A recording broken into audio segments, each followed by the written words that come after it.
안녕하세요. 이제 갓 돌이 지난 어린 아기를 키우고 있는 30대 여성입니다. 저는 어릴 때 부모님이 사고로 돌아가셔서 시골에 계신 할머니의 손에서 자라게 되었어요. 그래도 할머니가 저를 금이야 오기야 키워주셔서 부모님의 그늘 없이 자존감 높은 사람으로 성장할 수 있었고, 그 덕인지 좋은 회사에 취직해서 돈도 또래보다 조금 더 많이 벌 수 있었습니다. 그러다가 원수 같은 전 남편을 만났고 연애하던 중 뜻하지 않게 혼전 임신이 되었어요. 그래서 어쩔 수 없이 결혼을 서두르게 되었고, 이로 인해 큰 고비를 맞게 되었습니다. 사실 시댁에서는 시골 출신의 부모님도 없이 할머니 손에서 자랐다는 사실을 알고 저를 탐탁지 않게 생각하셨어요. 그러나 이미 제 뱃속에 아기가 있으니 어쩔 수 없이 결혼을 허락하셨죠. 그렇게 우리는 결혼식을 하게 되었고 신혼여행을 떠나려는데, 결혼식 내내 훌쩍이던 시어머니는 남편의 손을 잡고 대성통곡을 했어요. 아이고, 우리 호준이 안타까워서 어쩐다니. 사위사랑은 장모라던데 우리 아들은 고아랑 결혼해서 장모사랑도 못 받겠구나. 게다가 너보다 나이가 3살이나 많기까지. 다른 집 아들들은 다들 어리고 예쁜 여자한테 장가가던데 너는 이게 뭐니? 내가 속상해서 원. 엄마, 너무 속상해하지 마. 누나 부모님이 안 계시긴 하지만 이미 누나 뱃속에 아기도 있고 결혼식까지 올린 마당에 어쩔 수 없잖아. 누나는 무슨 누나? 나는 너한테 저런 누나 낳아준 적 없다. 이제 다시는 내 앞에서 누나라고 부르지 마. 알겠어? 미나, 너도 네 남편 너보다 나이 어리다고 남편 이겨먹으려고 하지 마라. 알겠니? 어쩌다가 저런 고아랑 엮여서는, 에휴, 부모 없는 자식이 뭐 보고 배운 게 있기나 하겠어? 피로 현장에서 하객들이 주는 술을 과하게 마신 시어머니는 사람들이 많은 곳에서 나이도 많고 부모도 없다며 제게 무안을 주었습니다. 할머니는 시어머니의 말에 표정이 딱딱하게 굳으시더니 술 취해 정신없는 시어머니에게 한마디 했어요. 안싸돈, 아이들이 새 출발하는데 말이 조금 심하네요. 기분 좋은 날 서로에게 상처 주는 말은 하지 맙시다. 우리 미나 부모 없이는 자랐어도 제가 경우 없게 키우지는 않았습니다. 아직 우리 미나에 대해서 잘 모르는데 배경만 보고 일방적으로 오해하면 곤란해요. 그리고 이미 사람들 앞에서 결혼식도 올렸고 무엇보다 아이들 사이에서 아기가 생겼는데 어째요. 이제 마음에 안 들어도 받아들이셔야지 않겠습니까? 우리 미나 잘할 테니 오해하지 말고 잘 봐주세요. 솔직히 말해서 미나가 임신만 안 했어도 저희 결혼 안 시켰어요. 우리 귀한 아들 호준이가 나이도 많고 부모 없는 사람이랑 결혼한다는 게 말이 됩니까? 쟤는 왜 임신이 되어서 우리 아들 인생을 망치는지. 시어머니는 눈에 눈물이 그렁그렁해서는 계속 상처되는 말을 했습니다. 할머니 역시 시어머니의 말에 참지 못하고 화를 내려던 찰나 시아버지가 할머니께 허리를 숙이며 정중히 사과했어요. 사돈 어르신, 안사람이 오늘 과음해서 말 실수하네요. 죄송합니다. 사실 너무 갑작스러운 결혼이라 제대로 준비하지 못하기도 했고 유일한 아들 자식이라 많이 속상한가 봅니다. 저희도 미나가 딸이라고 생각하고 예쁘게 보도록 노력할게요. 호준이랑 미나는 비행기 시간 늦겠다. 여기 걱정은 말고 어서 출발하거라. 아버지, 그럼 엄마 좀 잘 부탁드려요. 엄마, 나 다녀올게. 울지 말고 속상해하지 마요. 아유, 나도 같이 눈물이 나려고 하네. 큰 싸움은 벌어지지 않았지만 할머니의 표정은 여전히 좋지 않으셨습니다. 저 역시 기분이 너무 좋지 않고 화가 많이 났어요. 사실 더 화가 나는 건 남편의 반응이었습니다. 만약 할머니가 사람들 앞에서 남편에게 상처되는 말을 했다면 저는 그런 말 하지 말라고 강경하게 말씀드렸을 거예요. 그런데 남편은 그러기는커녕 시어머니와 같이 눈물을 글썽이더라고요. 그 모습을 보니 남편이 뭔가 앞으로 저와 시어머니 중간에서 제대로 된 남편 역할을 못할 것만 같은 불길한 예감이 들었어요. 그리고 그 불길한 예감은 현실이 되었습니다. 신혼집은 시댁 근처의 오피스텔이었어요. 사실 남편이 저보다 나이가 어리기도 하고 남자는 군대에 가야만 하니 동갑이어도 여자보다 회사 생활을 늦게 할 수밖에 없잖아요. 그래서 남편이 모아둔 돈이 없더라고요. 게다가 시댁이 넉넉한 형편도 아니어서 어쩔 수 없이 할머니가 오피스텔을 하나 얻어주셨습니다. 저는 할머니가 혼자 시골에서 사셔서 할머니 집과 가까운 외곽 쪽으로 집을 구하고 싶었지만 할머니는 생각이 다르셨어요. 여자는 좋든 싫든 결혼했으면 시댁 사람으로 살아야 한다며 일부러 시댁과 가까이 집을 얻어주셨죠. 사실 시어머니가 절 싫어하는 게 분명해서 시댁과 가까이 사는 건 너무 부담스러웠어요. 하지만 우려와는 달리 회사 생활을 하고 주말에도 가끔 출근해서 시어머니와 마주칠 일이 명절이나 제사와 같은 특별한 날 빼고는 거의 없었어요. 저에게 전화하라고 강요하지도 않았고요. 그래서 생각보다는 편한 신혼생활을 보낼 수 있었습니다.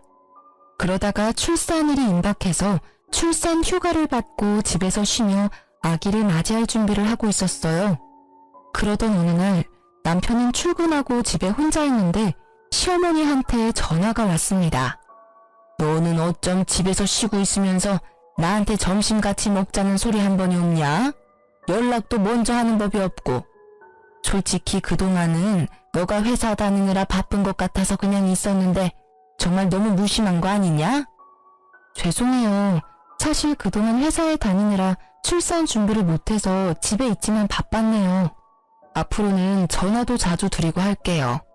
다른 집 며느리들은 시어미가 이런 이야기 하기 전에 전화도 자주 하고 같이 뭐 먹으러 가자, 어디 구경 가자고도 하면서 딸처럼 잘 지낸다던데. 어쩜 너는 그렇게 애가 무뚝뚝하고 애교도 없니? 네가 나이가 많아서 그런가? 그건 그렇고 너 아기 출산하고 나서 산후조리 어떻게 할 거니? 출산하고 나서는 산후조리원에 들어가서 몸조리 해야죠. 이미 예약도 했어요. 돈 아깝게 산후조리원은 무슨. 옛날에는 애 낳고도 바로 밭일하고 집안일 했다. 산후조리가 솔직히 뭐가 필요해? 그냥 힘 몇 번 주면 애가 쑥 나오는데. 하여튼 요새 애들은 다들 약해 빠졌다니까. 게다가 거기가 좀 비싸냐? 뭐 하는 것도 없이 일주일에 최소 100만 원은 하던데. 괜히 그런데 들어가서 우리 아들 돈 허투루 쓰지 말고 출산하면 그냥 바로 집으로 와라. 내가 해주마.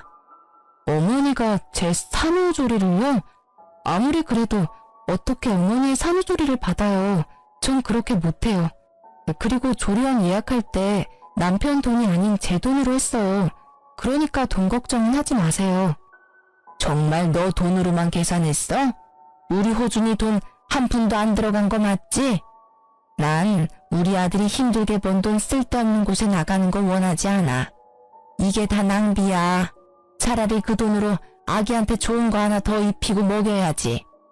하지만 어머니, 아기 잘 돌보려면 산후조리도 필요해요.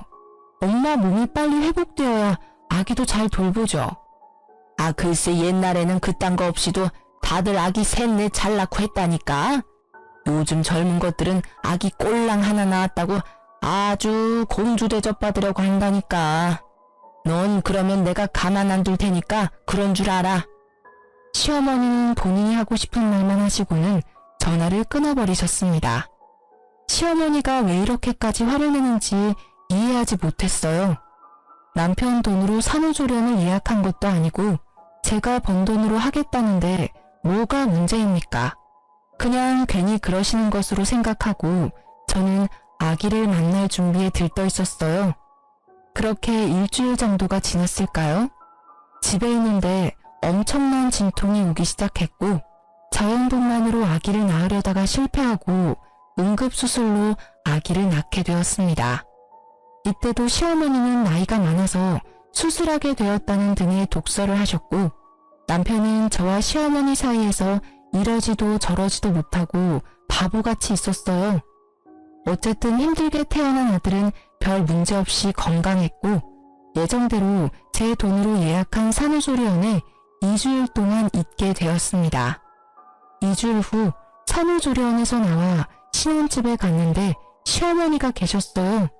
저는 시어머니가 손주를 보고 싶은 마음에 오셨다고 생각했습니다. 그런데 아무리 시간이 흘러도 시어머니는 집으로 가시지 않아서 너무 불편했어요. 어머니, 그런데 집에는 언제 가실 거예요? 이제 곧 저녁 시간도 되어가는데 아버님 식사 준비도 하셔야 하는 거 아니에요? 어머 얘 봐라. 방에 있는 집 못 봤니? 나 오늘 집에 안 갈 거야. 여기서 한 달 정도는 머무를 거다. 네? 그게 무슨 말씀이세요? 저는 전혀 못 들었는데요. 너가 육아하느라 정신없다는 핑계로 우리 아들 굶길까봐 당분간 여기서 우리 아들 밥 챙겨줄 거다. 그리고 우리 아들은 매운 음식 좋아하는데 나 없으면 모유 수유하는 너 눈치 보여서 매운 음식도 못 먹을 거 아니야. 너는 네 자식 밥 주듯이 나도 내 자식 밥 챙겨줘야 하지 않겠니? 시어머니의 말씀에 너무 기가 막혔습니다. 그런데 더 기가 막힌 것은 이어지는 남편의 말이었습니다. 맞아. 나는 미역국도 싫어하고 밍밍한 음식은 더 못 먹어. 솔직히 여보랑 같이 산후조리원에 있으면서 거기 음식 간이 하나도 안 돼서 정말 뭐 먹은 것 같지도 않았다고. 그래서 내가 엄마한테 부탁한 거야. 그래도 되지? 뭐? 솔직히 우리 집이 넓은 것도 아니고 방 하나 거실 하나 있는데 어떻게 어머니랑 같이 있어. 게다가 신생아도 있는데. 그리고 전 그렇게 매운 음식이 먹고 싶으면 마트에서 밀키트 같은 거 사다가 먹으면 되잖아. 여보, 밀키트도 하루 이틀이지 어떻게 매일 사 먹냐? 당분간은 여보가 내 음식도 못 해줄 텐데. 그리고 우리 엄마가 괜히 여기 있겠다고 하시는 거겠어? 여기에 있으면서 내 음식만 챙기겠냐고. 당연히 여보 음식도 챙겨주실 거고 틈틈이 준석이도 봐주시겠지. 안 그래요, 엄마? 당연하지. 내가 있어서 너도 더 편할걸? 나중에 나 가고 나서 힘들다고 징징대지 말고 그냥 고맙습니다 하려무나. 어머니, 그럼 당장 오늘 밤에는 어디서 주무실 거예요? 나는 허리가 안 좋아서 무조건 침대에서 자야 해. 그리고 우리 아들도 내일 출근해야 해서 푹 자야 하니 당연히 방에서 자야 하고. 너는 새벽에 준석이 수유하고 기저귀도 갈아줘야 하니까 거실에서 자면 되겠다. 그치? 네? 거실에서요? 어떻게 신생아랑 갓 출산한 산모한테 거실에서 자라는 말을 하세요.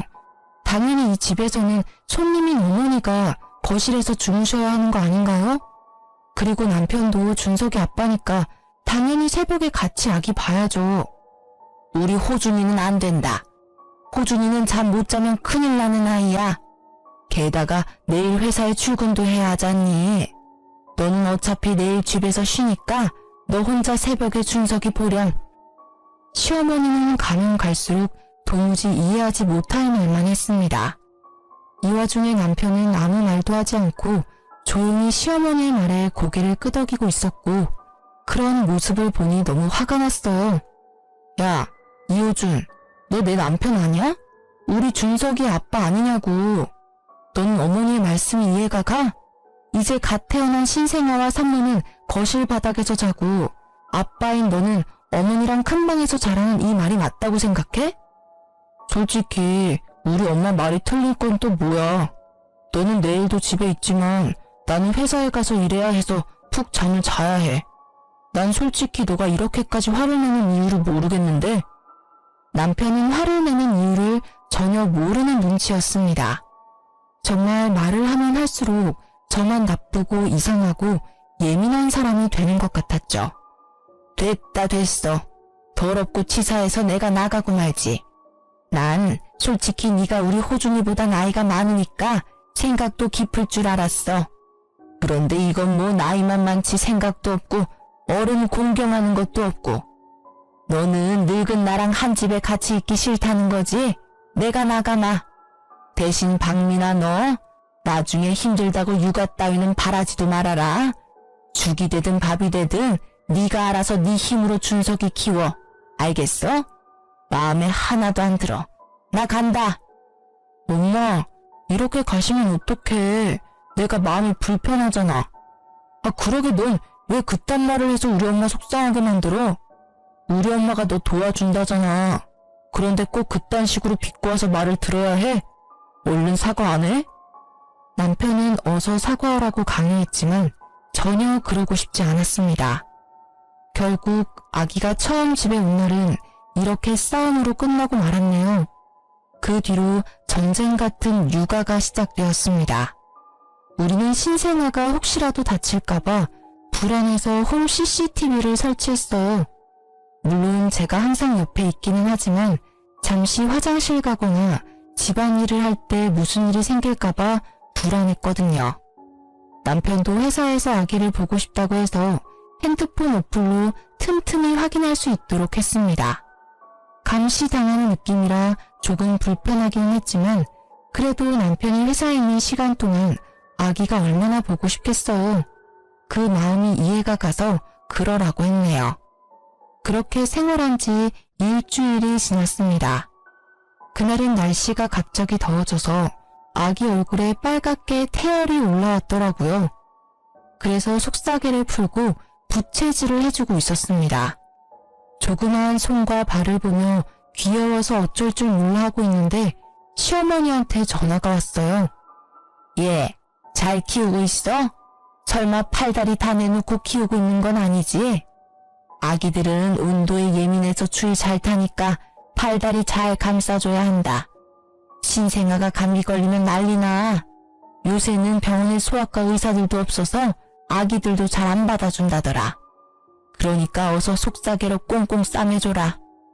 속사계로 싸매면 땀띠 나서 고생할까봐 더 걱정되었지만 여기서 더 말하면 시어머니의 잔소리가 끊이지 않을 테니 그냥 대충 알겠다고 하고 전화를 끊었습니다. 그리고 당연히 속삭이도 하지 않았죠. 그런데 30분이나 지났으려나요? 시어머니한테 또 전화가 왔습니다. 속삭이 했니? 아무리 오늘 날씨가 더워도 아기들은 온도에 예민해서 추울 수 있어. 그러니까 얼른 속삭이 해줘. 네가 덥다고 해서 아기들도 더운 거 아니야. 아기들은 춥다고. 얼른 속삭이 해서 증거사진 보내라. 알겠니? 시어머니는 기어이 속삭이를 하라고 선호했고 어쩔 수 없이 아기를 다시 싸매서 사진을 찍었습니다. 잠시 후 잘 놀던 아기가 칭얼거리기 시작했어요. 기저귀를 보니 응가를 했고 저는 엉덩이를 씻기고 기저귀를 갈았습니다. 그런데 기저귀를 가는데 시어머니한테 또 전화가 왔어요. 아까 내가 이 말 한다는 거 깜빡했구나. 요새 젊은 사람들은 귀찮다고 일회용 기저귀 쓰는데 그거 아주 많이 안 좋아. 통풍이 안 돼서 아기 엉덩이 발진 나고 화학 제품이 가득해서 아기 몸에도 별로 안 좋단다. 그러니까 너는 일회용 기저귀 말고 천 기저귀 써라. 그리고 귀찮다고 세탁기 돌리지 말고 반드시 손빨래하고. 참, 아기 옷들도 세탁기 돌리면 안 된다. 아기 옷은 예민해서 반드시 다 손빨래 해야 해. 알겠니? 어머니, 요새 일회용 기저귀도 통풍 잘 되게 좋게 나와요. 그리고 저 지금 아직 출산한 지 한 달도 안 됐는데 어떻게 손빨래를 해요? 지금 손목도 아프고 허리 어깨 다 아파서 저 손빨래 못해요. 그래도 네가 엄마인데 이제 아기를 위해서 희생해야지. 그리고 아기 피부에 어른들 화학세제가 얼마나 안 좋은지 아니? 요새는 아기용 세제가 따로 나와요. 아기용 세탁기도 작은 걸로 장만해서 어른 세탁물이랑 같이 돌리지도 않고요. 다들 그렇게 하는걸요? 뭔 그렇게 말이 많아? 다들 그렇게 해도 내가 더 잘 알아.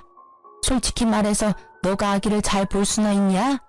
아기 잘 앉지도 못하면서 뭘 한다고 그리 큰 소리야? 내 말대로 해라. 알겠니? 시어머니는 제게 더 말하고 싶어 했지만 때마침 아기가 배고프다고 울었습니다. 바로 무유를 먹이려 했지만 생각만큼 양껏 나오지 않더라고요. 모유가 나오지 않아서인지 아기가 숨이 넘어가게 울어서 급히 젖병과 분유를 챙겼습니다. 어떤 사람들은 이러면 혼돈이 와서 끝까지 모유를 먹인다고 하지만 잘 먹고 잘 크는 게 우선이라는 생각에 바로 젖병에 분유를 탔어요. 아기는 배가 엄청 고팠는지 허겁지겁 분유를 먹기 시작했습니다.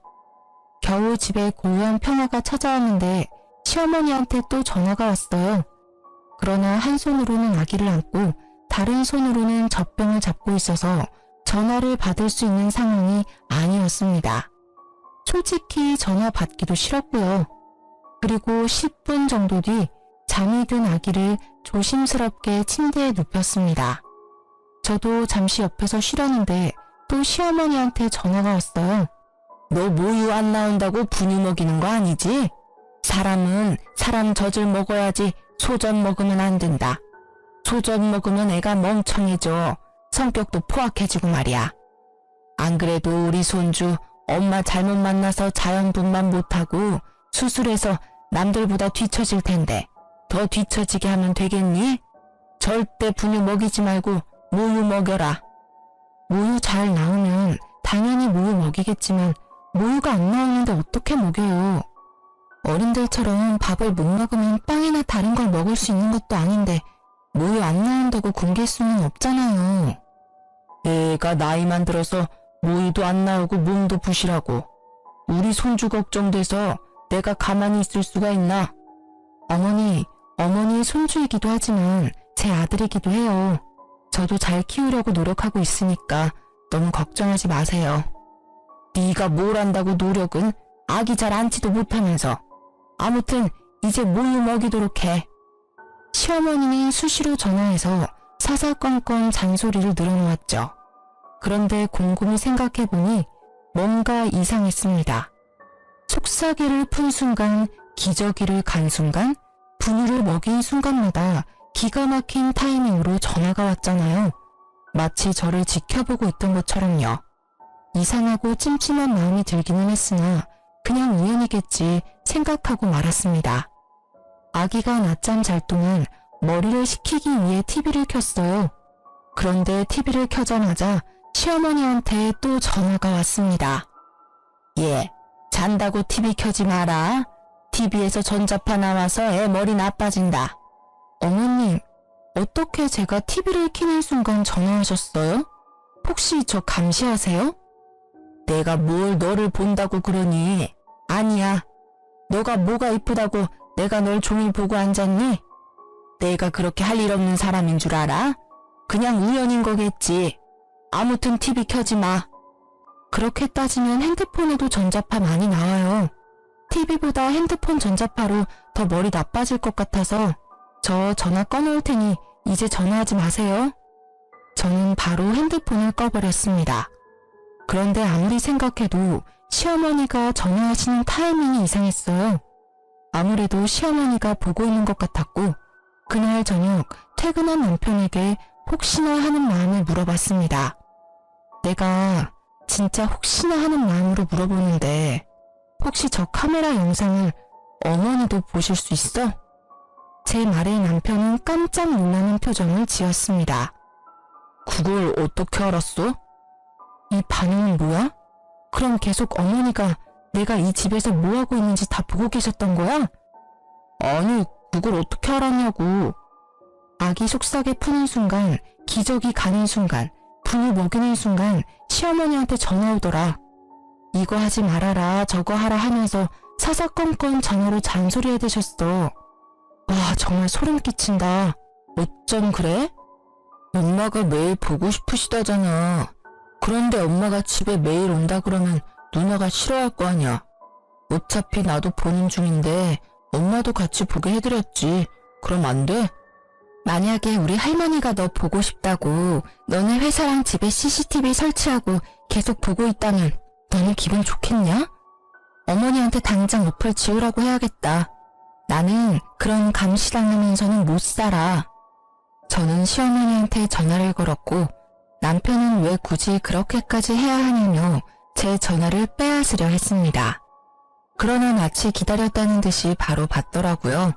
어머니, 그동안 CCTV로 저랑 아기 다 지켜보고 계셨죠? 지금 저와 남편이 싸우는 모습도 다 보고 계셨겠네요. 전 그렇게 감시당하는 기분으로 못 삽니다. 당장 그 어플 삭제하세요. 네가 뭔데 내 핸드폰 어플을 지워라 말아야. 그래, 내가 그동안 너 집에 있는 동안 몰래 보긴 봤다. 그런데 내가 뭐 보고 싶어서 본 줄 알아? 너 신생아 처음 본다며? 아기를 제대로 안지도 못하는 네가 혹시 준석이 다치게 할까봐 걱정되고 불안해서 내가 봤다. 혹시라도 잘못되면 당장 달려가려고. 나는 앞으로도 이걸로 너 계속 볼 거다. 우리 손주 잘 키우는지 계속 감시할 거라고. 아무리 윗사람이어도 저를 그동안 그렇게 몰래 훔쳐봤으면 먼저 미안하다는 사과부터 해야 하는 거 아닌가요? 그러나 오히려 적반하장으로 저에게 화를 내셨습니다. 저 역시 가만히 있을 수 없었죠. 어머니, 이렇게 몰래 훔쳐보는 것도 불법이에요. 만약에 저희 할머니가 남편 보고 싶다고 이 집에 몰래 CCTV 설치해서 보면 어머니 기분 좋으시겠어요? 나이만 처먹었지 할머니 손에서 자란 네가 아기를 어떻게 키우니? 보나마나 그 깡촌에서 막 키웠을 텐데. 게다가 부모가 있던 것도 아니고. 이렇게 나이 많은 어른한테 말을 막 하는 거 보면 심성도 고약한데 네가 손주한테 무슨 해코지를 할지 어떻게 알아? 난 너 못 믿는다. 네가 부모 있는 집에서 바르게 잘 자랐으면 나도 이렇게 시간 낭비해가며 오지랖 안 부려. 아무리 그래도 전 매 순간을 감시당하며 살 수는 없겠네요. 어플 삭제 안 하시면 저 이 집에서 못 삽니다. 뭐 그럼 네가 이혼이라도 하겠다는 거냐? 그럼요. 못할 것도 없죠. 계속 이런 식으로 나오시면 저 이혼하겠습니다. 그래 아세요. 전화 끊습니다. 남편은 이 타이밍에도 제가 화난 이유를 전혀 알지 못했습니다. 우리 엄마가 혹시라도 준석이가 아프거나 하면 바로 달려와서 너 도와주려고 그러는 건데 너무하는 거 아니야? 어쩜 이렇게 우리 엄마의 마음을 몰라? 네 생각만 해. 너같이 시어머니를 우습게 하는 사람은 아마 세상 천지에 없을 거다. 참나. 그럼 나도 할머니한테 CCTV 보게 해도 되는 거지? 우리 할머니도 준석이 보고 싶으실 텐데 그렇게 하자. 아주 그냥 우리 이 집에서 밥 먹고 자고 쉬는 매 순간 다 할머니며 시댁에 다 공유하자. 그럼 됐냐? 어? 서로를 이해하지 못하며 계속 싸웠고 언성은 점점 높아져만 갔어요. 한창 싸우고 있는데 시어머니가 또 전화했습니다. 그만 싸워. 그래, 내가 네 뜻대로 어플 지웠다. 그러니까 우리 아들 그만 잡으라고. 제가 어떻게 믿어요? 솔직히 지웠다고 말하고 안 지우면 되는 것 아닌가요? 지금이라도 가서 내가 어플 삭제한 거 보여주랴? 지금 가? 아니요. 어머니께서 지우셨다니 뭐 믿어야죠. 만약이라도 저 몰래 계속 보고 계시면 저 준석이 데리고 바로 이혼하겠습니다. 일단 어플을 삭제시켰지만 그 뒤로도 시어머니와 남편에 대한 불신과 미움이 가득 남아있었습니다. 하지만 시아버지와는 사이가 좋았어요. 시아버지는 항상 제게 아들을 낳아줘서 고맙다고 표현해주시는 유일한 분이세요. 사실 시아버지는 상가에서 경비 일을 하고 계셨지만 벌이가 좋은 편은 아니었어요. 두 분이 사치스러운 생활을 하시지 않았지만 요새 같은 고물가 시대에 경비 일로는 먹고 살기가 쉽지 않더라고요. 그래서 결혼 후 시댁에 100만 원씩 용돈을 보내드리기로 했었습니다. 처음에는 크게 무리되지 않았으나 아기가 태어나니 의외로 돈 나갈 곳이 많았어요. 게다가 출산 휴가로 제 월급이 사라져서 남편 월급만으로 생활하기가 빠듯했습니다. 그래서 한 푼이라도 아끼고자 시댁에 용돈 주는 걸 줄이자고 말했어요. 여보, 우리 시댁에 용돈 줄여야 할 것 같아. 휴직 중이기는 하지만 지금 내 월급이 많이 줄어서 생활비가 반으로 줄었고 준석이 앞으로 나가는 돈도 많아서 매달 100만 원은 너무 무리야. 아, 뭐? 어떻게 그런 소리를 해? 야, 원래 자식은 결혼하면 부모님한테 효도해야 하는 거야. 너무한 거 아니야? 남편은 불같이 화를 내더군요. 용돈을 아예 없애겠다는 것도 아니고 형편에 맞게 줄이자는 게 이렇게까지 화를 낼 일인가 싶었습니다. 내가 언제 용돈 안 드리겠대? 그냥 줄이자고. 아니, 그러면 아예 우리 할머니한테도 똑같이 100만 원 보내. 솔직히 그동안 시댁은 형편 어려워서 매번 용돈 보냈는데 우리 할머니한테는 한 번도 용돈 보낸 적 없잖아. 뭐라는 거야. 할머니는 농사로 계속 돈을 버시고 계시잖아.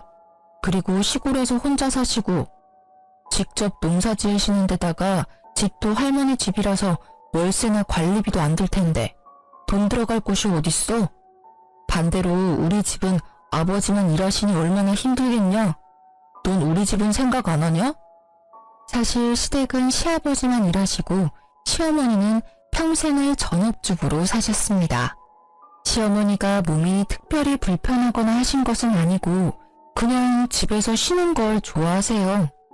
그런다고 집안일을 엄청 잘하시는 것도 아니고요. 그냥 배짱이 같은 성격을 가지신 분입니다. 그렇게 힘드시면 이제 어머니도 마트 같은 곳에서 아르바이트라도 하셔야 하는 거 아니야? 어머니가 어디 많이 아프신 것도 아니고 건강하시잖아. 오히려 적당히 일하면 사람이 더 활력이 넘치고 건강이 더 좋을 수도 있다고. 뭐? 내가 너랑 말을 말아야지 진짜. 어휴. 남편은 집 밖으로 나가버렸고 저는 이해가 가지 않았어요. 고혈압, 당뇨 같은 성인병 하나 없으시고 아주 건강한 시어머니한테 아르바이트 하라는 게 그렇게 잘못된 일인가요? 물론 경제적으로 부유하면 아르바이트는 안 해도 되겠지만 사실 그것도 아니잖아요. 그럼 당연히 조금이라도 건강하고 시간 있을 때 아르바이트라도 해서 돈을 벌어야 하는 거 아닌가요? 그러나 남편은 시어머니가 밖에서 일한다는 것 자체를 용납하지 못했습니다. 남편은 그렇게 화를 내며 나가고 저는 그러든 말든 큰 방에서 아이를 재우려는데 현관문 여는 소리가 들리더라고요. 당연히 남편이 다시 들어온 것으로 생각하고 마저 재우고 있었습니다. 그런데 집에는 남편만 들어온 게 아니었어요. 시아버지와 시어머니도 함께 있었습니다. 부모님을 사랑하는 마음이 바다같이 넘치던 남편은 제가 한 말을 고스란히 이르러 시댁에 쫓아간 거죠. 시어머니는 큰 방에서 준석이를 재우는 저를 발견하시고는 제 머리채를 잡으셨습니다. 야, 우리 호준이에게 내 용돈 줄이라고 했다며? 네가 감히 어떻게 그런 말을 해? 네가 뭔데? 갑자기 달려드는 시어머니 때문에 저는 아기를 놓칠 뻔했습니다. 놀란 아기가 자지러지게 울고 저는 시어머니한테 참지 못할 정도로 화가 났어요. 아직 목도 가누지 못한 아기를 안고 있는 사람 머리채를 잡는 게 말이 됩니까? 어머니, 미쳤어요? 지금 이게 뭐 하는 짓이에요? 아기 안고 있는 거 안 보여요? 뭐 하는 짓? 너야말로 뭐 하는 짓이냐? 감히 어른들에게 주는 용돈을 줄여? 나, 네 남편의 엄마다. 당연히 나를 부양할 의무가 있다고. 그렇게 따지면 저도 저를 키워주신 할머니 부양할 의무 있어요. 그리고 제가 뭐 아예 없애겠다는 것도 아니고 줄이자는데 이게 이렇게까지 화낼 일인가요? 참고 또 참았는데 더는 안 되겠네요. 이혼하겠습니다. 이혼? 그래, 잘 됐네. 나도 너같이 싹 수 없는 며느리 따위 필요 없다. 처음부터 너 다 마음에 안 들었어. 이혼해 둘이. 시어머니가 제 머리채를 붙잡고 화를 크게 낼 동안 남편은 옆에서 아무런 말도 하지 않았습니다. 그리고 시어머니와 함께 온 시아버지도요. 제 편인 줄로만 알았던 시아버지 역시 저를 가족으로 생각하지 않으셨던 거죠. 시아버지는 시어머니와 저의 싸움을 가만히 지켜보시더니 한마디 하셨어요. 이래서 집안에 여자가 잘 들어와야 하는데 어쩌다가 저런 쓸모없는 물건이 들어와서는 어휴, 우리 집이 어떻게 될런지. 시아버지의 말에 더는 이딴 집에서 살 이유가 없다고 생각했습니다. 그래서 아기를 데리고 육아용품이며 제 짐을 다 챙겨서 할머니 집으로 갔어요. 할머니는 오밤중에 갑자기 손주까지 데리고 나타난 저를 보곤 깜짝 놀라셨죠. 그동안 시댁에서 있었던 일을 하나도 빠짐없이 다 말씀드렸고 할머니는 화를 버럭 냈어요. 뭐? 너 왜 그동안 이렇게 무시당하면서 살았어? 내가 너한테 그렇게 당하고만 살라고 가르치디? 감히 우리 소녀딸한테 그딴 막말을 해? 그딴 집구석과 이혼할 때는 하더라도 그놈의 집구석 자신들이 벌인 일들 후회하게 해줘야겠다. 할머니는 지금 당장이라도 시댁에 쫓아갈 기세로 나갔습니다. 하지만 밤 늦은 시간에 갈 수는 없잖아요. 내일 가자고 겨우 진정시켰어요. 다음날 할머니는 새벽 5시부터 저를 깨우셔서는 옆집 할머니 집에 아기를 맡겨두고 신혼집으로 찾아갔습니다. 갔더니 남편이 거실에서 코를 골며 잠을 자고 있었는데 어찌나 곤히 자던지 사람이 들어와도 모르더라고요. 순간 할머니가 화장실에 가셔서는 화장실에 있던 작은 바구니를 들고 변기통 물을 퍼내셨습니다. 그러고는 그 물을 자고 있던 남편의 얼굴에 부으셨어요. 똥물에 튀겨도 모자란 놈아. 내 귀한 손녀딸 너 하나 믿고 보냈는데 어떻게 우리 미나를 그렇게 무시할 수가 있어? 할머니 언제 오셨어요? 그리고 이 물은 또 뭐예요? 자다가 물벼락을 맞은 남편은 저승사자라도 본 것처럼 깜짝 놀라며 안절부절 못했습니다. 내가 너 돈 없다고 해서 이 집도 마련해주고 내가 너한테 용돈 한 푼 바란 적 있었냐? 있어 글놈아. 나는 너 같은 놈 내 손녀 사위로 못 봐준다. 둘이 갈라서.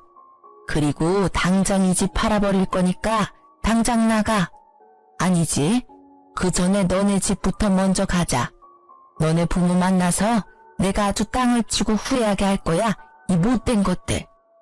할머니는 남편의 멱살을 잡고 당장 앞장서라고 난리셨습니다.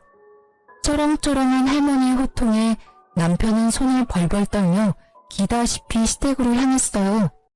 시부모님은 아침 대바람부터 오신 할머니의 모습에 어쩔 줄 몰라 했습니다. 사돈 어른이 아침부터 여기 무슨 일로 오셨... 아니 그런데 옷과 목걸이, 시계, 가방이 이게 다 뭐예요? 내 옷이 뭐요? 내가 뭐 못 입을 거 입고 왔어요? 이거 샤넬백 아니에요? 아니 이 시계는 시골에 계시던 사돈어른이 어떻게 이런 거를 다 하고 오셨어요? 새벽 대바람부터 오느라 제대로 못 봤는데 할머니가 1,000만 원이 넘는 명품 옷에 300만 원짜리 목걸이, 3,000만 원짜리 시계에 명품백까지 메고 오셨죠. 사실 우리 할머니가 대대로 내려오는 부자 집안의 외동딸입니다. 시골에서 살기는 했지만 덕분에 전 부유하게 자랐어요. 그러나 할머니는 돈 있다고 떠벌리고 다니면 골치 아플 일만 생긴다면서 보유재산을 주변 그 누구에게도 말하고 다니지 않으셨어요. 시골에서는 항상 몸빼바지만 입고 다니셨고 명품 옷은 몇 벌 있기는 하지만 거의 꺼내 입지 않으셨습니다. 그랬던 할머니가 갑자기 명품을 휘감고 오셨으니 시댁에서는 얼마나 놀랐겠어요. 할머니의 모습에 입도 못 다물고 있었고 할머니는 그런 시부모님께 한 소리 했습니다. 이봐요. 시골에 산다고 사람 우습게 보지 마요. 시골에 살아도 내가 당신들보다 훨씬 더 돈도 많고 능력이 있다고. 할머니가 시부모님께 더 뭐라고 말을 하려고 했는데 남편이 갑자기 할머니의 손을 잡았습니다. 그러더니 세상 착한 미소를 짓더라고요. 할머님, 화만 내지 마시고 손주 사위 말 한번 들어주세요. 저와 누나 약간의 오해가 생겨서 이렇게 된 거예요. 오해? 개 풀 뜯어먹는 소리하고 앉았네. 야, 우리 미나가 안타까운 사정으로 부모는 빨리 잃었어도 너보다 더 잘 먹고 잘 살았어. 있어 글놈아. 우리 미나가 내가 죽으면 물려받을 재산이 100억이야 이놈들아. 1억도 없는 거지 같은 집안에서 어디 우리 집을 무시해? 난 거지들과 사돈 못 맺으니 빨리 도장 찍어. 할머니의 말에 남편은 무릎까지 꿇었습니다. 할머니, 제가 나이가 어려서 생각이 짧았습니다. 부디 노여움 푸시고. 헛소리 집어치우고 당장 내 집에서 나가. 너네 신혼집 내가 사준 거 알지? 딱 하루 준다. 안 나가면 그 집에 있는 네 물건들 다 던져버리고 아주 박살 내버릴 테니까 그런 줄 알아. 어차피 살 날도 얼마 안 남았는데 이참에 뉴스 한번 나오지 뭐. 결국 남편은 신혼집에서 쫓겨났고 저는 바로 이혼하자고 했습니다. 그런데 할머니 재산이 탐이 났는지 합의를 해주지 않더라고요. 그러나 남편 눈과는 하루도 같이 붙어있을 자신이 없는 저는 일단 아이를 데리고 할머니 집으로 들어갔습니다.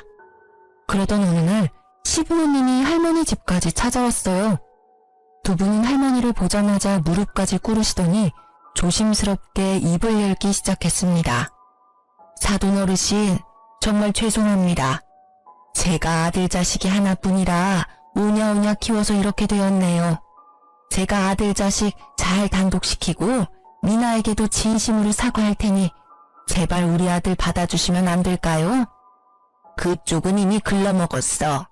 이 상황에서도 아들 탓을 하는 게 제대로 된 부모인가? 참된 부모는 자식의 잘못도 다 안고 가는 사람일세.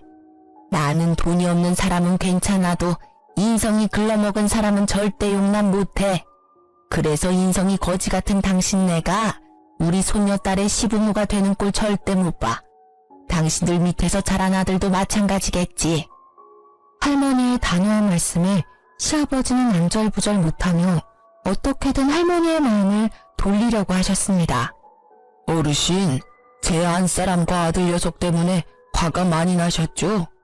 이게 다 집안관리 제대로 못한 가장인 제 잘못입니다. 그러니 저만 탓하시고 우리 가족들 용서해 주시면 안 될까요? 웃기는 소리 하지 말게나. 아무리 돈이 없어도 인성이 훌륭한 사람은 많아. 당신들은 돈이 없어서 사람 관리 못한 게 아니라 그냥 원래 인성 자체가 거지 같은 사람들이야.